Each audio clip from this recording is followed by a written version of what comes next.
All right, so Friday night we reserve, in addition to doing this week in review, taking questions from our members of the locals community that are posted throughout the week. We already kind of covered some of those questions in the week in review because several of you asked questions about the stories I just ended up covering, including the very first story that came from our local section asking me to analyze and assess what happened with the arrest of this judge in Wisconsin.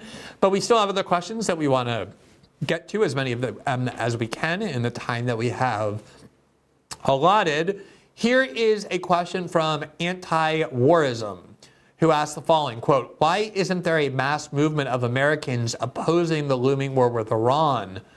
Tucker Carlson and other independents seem to be the only ones sounding the alarm right now. The current climate demands a unified movement of progressives, libertarians, and America Firsters on this issue.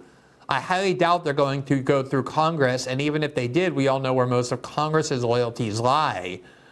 This war should be crushed before it begins. Once it does, the establishment will smear dissidents the exact same way they do with the pro-Palestinian movement. If Bernie and AOC could draw the crowds they have with their meaningless, quote, fight oligarchy rallies, the American people can certainly organize and have their voices heard loud and clear, quote, no more Middle East wars."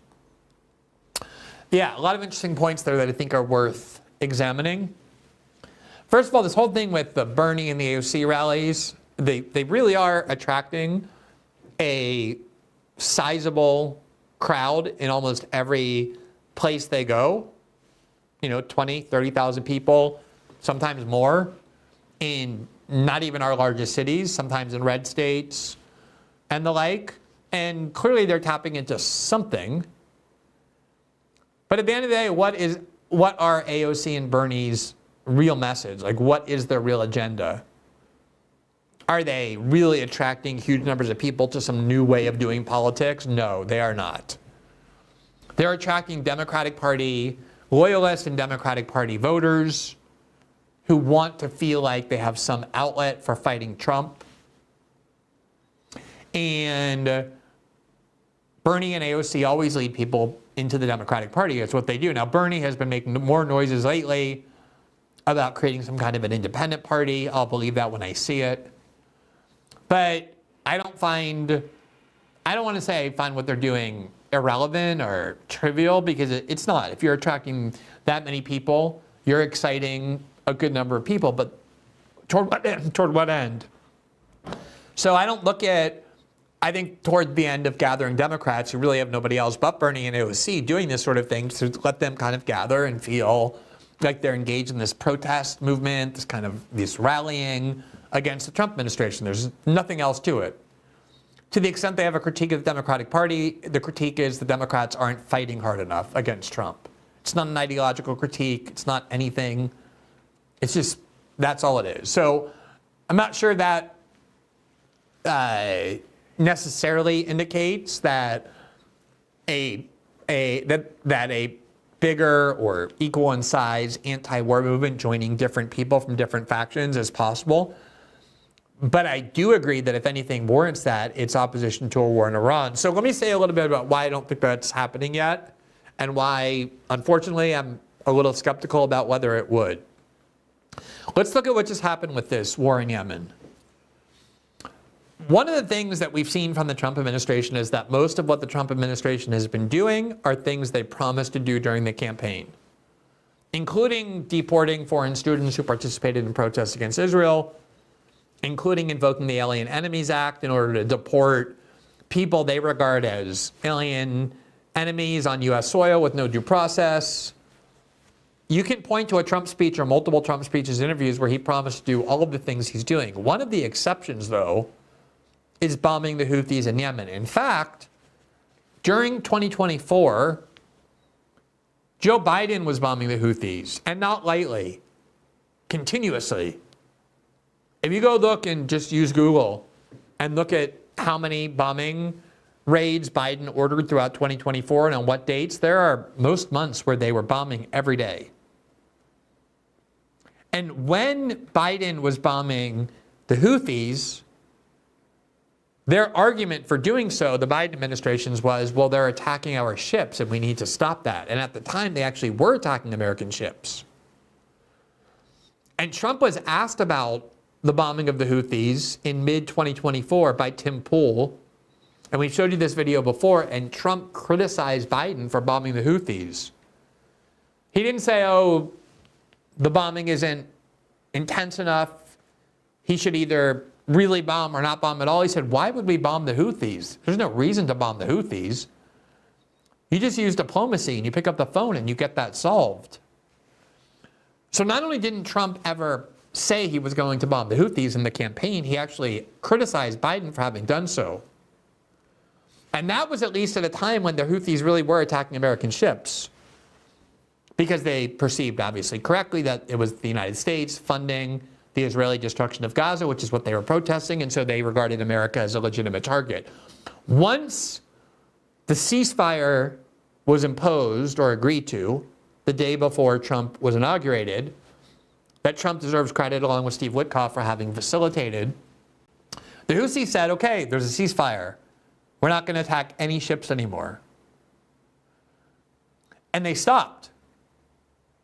And they only resumed attacking ships once the Israelis started violating the terms of the ceasefire by refusing to allow humanitarian aid into Gaza as required by the ceasefire.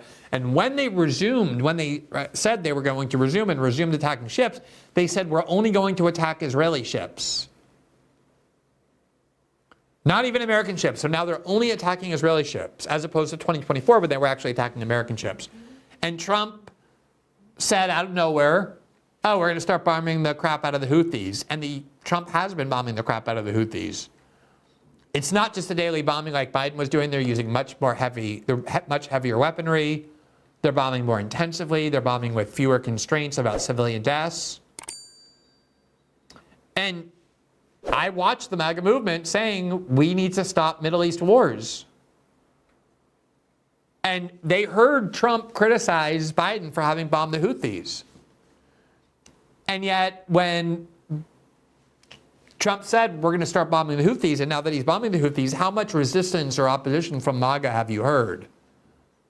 I've heard very little. In fact, I remember one of the most sickening things I've seen in a while, which is Trump posted video of about 60 Yemenis standing in a circle. And he claimed, oh, these are people who gathered to plot attacks on American ships, which made no sense for so many reasons. Like, why would they be standing outdoors doing that when they know there are American drones hovering overhead, bombing them all the time? There was zero evidence that that's what it was. And then the footage showed an American bomb, a very heavy American bomb, probably like 1,000 pounds, maybe 2,000 pounds, dropped there and just incinerating all of them. You see the aftermath, there's no one there anymore. They're gone. All 60 people extinguished, wiped out. And I saw huge numbers of MAGA people saying, yeah, we got the terrorists, yeah. You know, like it was Dick Cheney in 2002, 2003. And that started alarming me. I said, wait, if Trump does Middle East wars after one of the primary views of MAGA was that we're fighting too many Middle East wars, is there really going to be no opposition? Are they just going to get on board with whatever Mideast wars Trump says we need to fight, including against Iran? Am I going to now start hearing, yeah, it's the mullahs, they hate America, they hate Israel, these are the dangerous ones, we got to do regime change, we got to bomb their nuclear facilities? It started making me wonder. Now, what has given me more hope is that it isn't just Tucker Carlson, though he's an important voice, but Charlie Kirk, who probably in terms of influence within MAGA is at least on Tucker's level now, came out and said something very similar, which is, look, the war drums are beating very loudly in Washington. This is very real.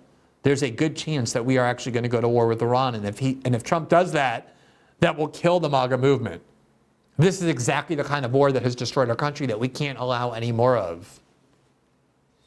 So my hope is that this kind of trans ideological cross-factional section of the political spectrum that you identified will actually come together in some way, even if it's not, a kind of overt union, that still people will be raising their voices very loudly in opposition. I think one of the reasons why it's not happening yet is because they're not really prepping the United States population for a war with Iran. In fact, as I said, you have Trump saying, no, I want to deal with Iran. I don't want to bomb Iran. I don't want to go to war with Iran. I want to do a deal with Iran. And I think we can do a deal with Iran. They've had these initial meetings that Trump was very positive about, saying, we made some great progress. So in order for people to really get worked up over this, I think they need to feel like they're getting signals from the government that a war, if not imminent, is at least much more possible than the government is suggesting now. Even though we have plenty of signs that the war is very plausible. But I think people have to feel the urgency a little bit more. I think there are a lot of MAGA supporters who feel like they have to stay consolidated behind Trump for the moment. There's a lot that they like what he's doing in deportations, especially in immigration, and in other areas as well. And they feel like it's not the time to really go to war with anything Trump does. Maybe I've seen a lot of them sort of stay quiet on things that I know they don't like Trump doing. But the war with Iran will be the real test. I mean, bombing the Houthis, it stays invisible. There's not a lot of media coverage over it. A lot of people think, the Houthis, it's like the poorest country in the region. They're probably all terrorists anyway. Who just drop some bombs as long as you're not sending American troops there or whatever. Who really cares? That's what I think the attitude is. Whereas a war with Iran, even a bombing raid against Iran would be far more consequential. But until I see a real rising up of the kind of core MAGA faction against something Trump does, I'm going to have doubts about whether they're really going to do it. It was really interesting to me, remember in that transition period, when Vivek Ramaswamy really agitated a lot of people when he came out and talked about the problems of American culture. We value leisure too much, and we don't value hard work and nerds, all of that. And then that led to Elon Musk coming out and demanding more H-1B visas to bring in skilled workers from China and from India, from wherever, to work for Silicon Valley and other tech companies. And a lot of people in MAGA said, what? What do you mean? You want to bring in foreign workers to do jobs in the United States? I mean, the whole idea is we're supposed to do these jobs. And the message of Vivek explicitly and Elon implicitly was, no, Americans aren't smart enough or skilled enough or trained enough to do these jobs. We need to bring them in from China and India and other places where their education is better. And that created this kind of huge war where a lot of people in MAGA wanted to go to war with Elon Musk and Vivek over this issue, like H-1Bs. No, you're not going to bring in foreign workers. The whole point is we want fewer foreigners in our country and more Americans doing jobs. And then Trump came in at a certain point, and even though he had previously said, we need fewer H-1B visas, we have to give these Americans these jobs, he had said that in his prior campaigns, he came in and sided with Elon and said, no, H-1B visas are important for our country, important for our companies. And that pretty much put an end to the MAGA uprising. Like, Daddy came in and said, this is how it's going to be. And they all said, okay. And you haven't heard from that again. And that did disturb me, because that is fundamental to the MAGA agenda. Not bringing in more foreign workers to work for American companies, but having those be available for American jobs. And as soon as Trump sided with Elon, they kind of said, okay, I guess that settles it for now. Now, it was during the transition. The Trump administration hadn't even begun. So I was willing to say maybe they just don't want to go to war with the Trump administration before it even starts. That kind of makes sense. But I'm still in wait and see mode on whether the MAGA movement is really willing to vocally object to what Trump does, even something as significant as a war with Iran. And I'm not entirely convinced yet that, I'm sure some of them will, but whether masses of them do, I'm not yet convinced. But I hope I'm wrong about that.